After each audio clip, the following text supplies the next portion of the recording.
Sheila here. So for this video, gagawa tayo ng avocado popsicles. So ito ay bale DIY o yung ating homemade na avocado ice cream in short. So first time ko lang gagawa nito guys actually. At ito nga pala ay yung recipe is galing sa aking kaibigan na si Ann. So thank you Ann for this. At ang ingredients nga pala nito guys ay napakadali lang hanapin sa supermarket dahil tatlong ingredients lang yung kailangan natin. So first ang kailangan natin ay yung ating avocado syempre.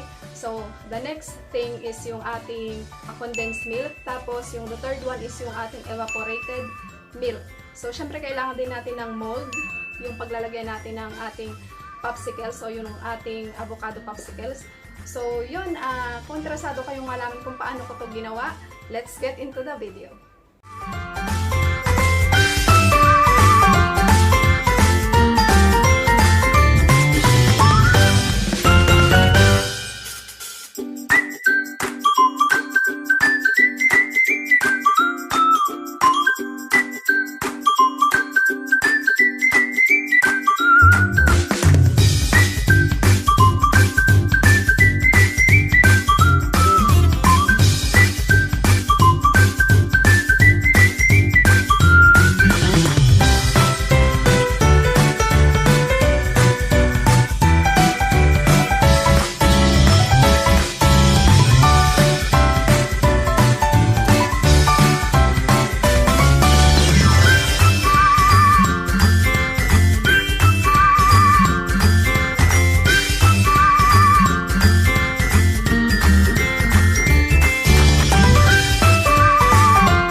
Finished product.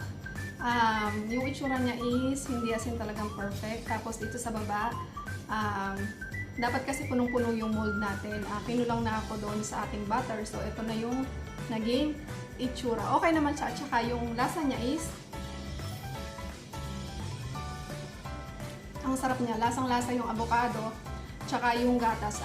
Naghahalo yung lasa nung dalawang o nung tatlong ingredients na lagay natin dito. Perfect na perfect to guys for summer. Tapos hindi na kayo bibili pa ng ice cream kasi pwede na kayong gumawa ng sarili mo.